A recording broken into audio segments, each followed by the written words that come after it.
तकलीफ झेलती हैं, बच्चा को काहे साथ में लेके चलती हैं? चलिए, ये सवाल भी बहुत अच्छा है।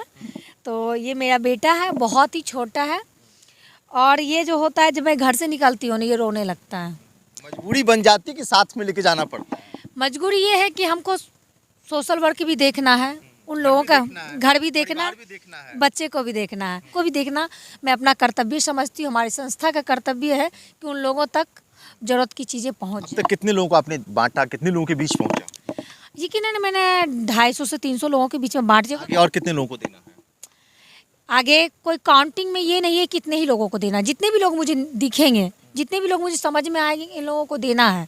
ये लोग सही में जरूरतमंद है, मैं उन लोगों तक जरूर दूंगी। ये वीडियो आपका देख रहे थे कि एक बहन के घर जाती हैं, हालांकि वो बहन मतलब उनका जो एक परिवार है वो काफ़ी दिव्यांग था, उनके पिता भी ऑटो चला रहे थे, उनके घर जाती हैं तो जो बहन होती है वो एक ही जगह पे बैठी होती हैं, आप उसे जैकेट भी पहनाती हैं, तो कम्बल के साथ जैकेट भी देती हैं आप?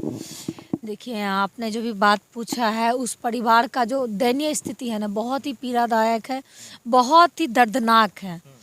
यानी उसके बारे में अगर मैं बात करूं तो जब मैं वहां पहुंची थी तो मैंने मतलब सोचा नहीं था कि इतना स्थिति उन लोगों का खराब होगा। ये नहीं, मैं सोच रही थी, लोगों ने तो कहा है कि है मतलब परिवार में सभी मतलब। अच्छा, वहाँ कैसे पहुँची थी आप, पहुँची कैसे थी? किसी के मतलब बुलाने पे पहुंची थी मैं। किसी ने मुझे बताया था कि मैम आप अपनी संस्था की ओर से बहुत से लोगों की मदद करती हैं, और आपने कहा है कि आप इत्यादि तरीके की मदद करती हैं नया सवेरा फाउंडेशन ट्रस्ट की ओर से। तो आप यहाँ एक ऐसा परिवार है, अगर आप उनसे मिलेंगी ना तो आपको पता चल जाएगा जो मैं बोल रहा हूँ वो सच है कि नहीं। जब वहाँ पहुँची तो देखी क्या आप? मैं जैसे ही वहाँ पहुँची तो मैं अंदर गई तो पता चला कि 6 लोग उस परिवार में विकलांग हैं। परिवार 10 लोगों का है, 6 लोग विकलांग हैं। 6 लोग विकलांग हैं? मतलब चल फिर नहीं सकता या फिर मतलब क्या है? विकलांग मतलब जो बच्चा, वो उसकी माँ का कहना था, बच्चा जब 10 साल का हुआ, उनका 10 यानी सारे बच्चों का यही स्थिति है, जो 10 साल को क्रॉस किया उसके बाद उसमें क्या हुआ ना, इन सभी चीज़ों में दर्द होना चालू हो गया, पैर सबका घूम गया, और इतना घूम गया कि पहले पैर काम नहीं करता था, तो यानी एक ही जगह स्थायी रूप से बैठी हुई रहती थी।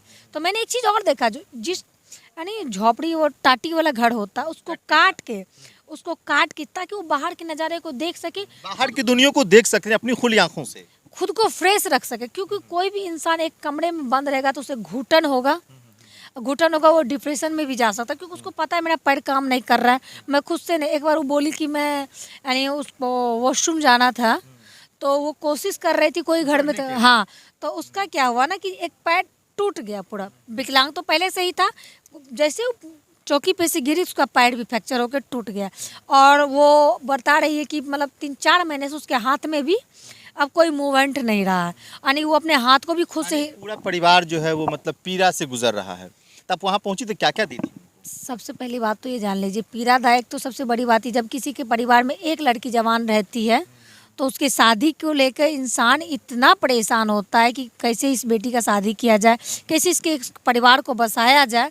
और उस परिवार में 2-2 जवान बेटी यूं ही बैठी हुई थी, 34 साल की थी, एक 21 साल की थी, और दोनों विकलांग थे। आपकी तरफ से आश्वासन क्या मिला उनको? पहले तो मैं वहाँ गई तो जो मुझे बताया गया था कि इन परिवार को अभी क्षण भर में ज़रूरत है, मतलब बहुत इमरजेंसी ऐसी है कि खाने के तक का बहुत दिक्कत हो रहा है, क्योंकि उसके पिताजी इकलौते कमाने वाले इंसान थे जो टेम्पू चला के घर का लालन पालन करते थे।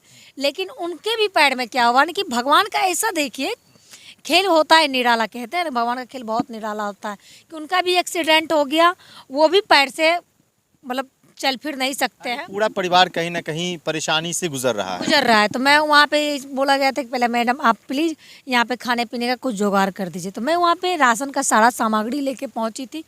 मैंने कंबल दिया, उनकी दोनों बेटियों को मैंने जैकेट वगैरह दिया। उसके बाद मेरी तरफ से ये आश्वासन मिला है कि उन्हें अच्छे से अच्छे इलाज करवाया जाए। उस इलाज में जो भी खर्च आएगा, मैं मुझसे जितना बन पड़ेगा मैं उनका मदद करूंगी, यानी 1 रुपया में 8-9 रुपया भी अगर मुझसे उम्मीद की हुई तो मैं ज़रूर करूंगी उनको। आगे क्या प्लान है आपका और कहाँ कहाँ जाना है, किनको देना है? आगे तो ये है कि बहुत सारे लोगों को देना है और भी बहुत सारी जगहों पे जाना है, जैसे जैसे मुझे खबर मिलता रहेगा। अभी 2-4 जगहों का और है, लेकिन उससे हाँ 2-4 जगह भी जाना है। 2-4 जगह के बाद भी अगर कोई खबर आता है कि यहाँ भी आना है तो मैं वहाँ भी जाऊँगी। हर एक इंसान, हर एक ज़रूरतमंद मुझसे ना छूटे, ऐसा मेरा है। और मैं लोगों से भी एक अपील करना चाहूँगी, लोगों से हमारा ये अपील है कि नया सवेरा फाउंडेशन ट्रस्ट को अभी 1 से 1.5 साल हुआ है। 1 से 1.5 साल ये ट्रस्ट अभी नया है, लेकिन हमारा मुहिम रहता है कि ये ट्रस्ट 1 साल का हुआ है ना, लेकिन काम इतने करे कि लोग कहे कि ये ट्रस्ट लग रहा है बहुत पुराना है। बहुत अच्छा ट्रस्ट है, लोगों की बहुत सारी मदद करता है, लोगों की ज़रूरत में खड़े होता है, ऐसा लोग बोले। लोगों की जुबान पे ना पहला सब नया सवेरा फाउंडेशन ट्रस्ट का हो, अपने काम को लेकर। अपने काम को लेकर। ठीक है, तो इसमें ये हमारा मुहिम है, हमारा ये अपील है सभी भाई बहनों से, जो भी मुझे आपके न्यूज़ के माध्यम से देख रहे हैं, जो भी इस वीडियो को भाई बहन देख रहे हैं, उन सभी से कि मुझसे जितना बन पड़ रहा है मैं कर रही हूँ। बहुत सारे भाई बहन मुझे सपोर्ट भी कर रहे हैं, तो अगर आप लोगों से भी हो तो आप मुझे जहाँ है अपने घर बैठे ही मुझे मदद कर सकते हैं। आप लोग मुझे 1 रुपया से लेके 100 रुपया तक, 100 रुपया से लेके 1000 रुपया तक मदद कर सकते हैं। आपका एक मदद कई परिवारों की ज़रूरत में काम आ सकता है, उनके चेहरे पे खुशहाली आ सकती है। क्योंकि हमारे ट्रस्ट का नाम है नया सवेरा फाउंडेशन ट्रस्ट। आपका एक मदद लोगों के जीवन में नया सवेरा ला सकता है, लोगों को जीने का नया उम्मीद मिल सकता है, कई परिवारों को पेट भर सकता है, कई परिवार के जिनके बदन पे कपड़े नहीं है उनको गर्म कपड़े प्राप्त हो सकते हैं। बस ये मेरा लोग। इसी गाड़ी से आप चलती हैं? जी मन भर इसी में लोड करती है?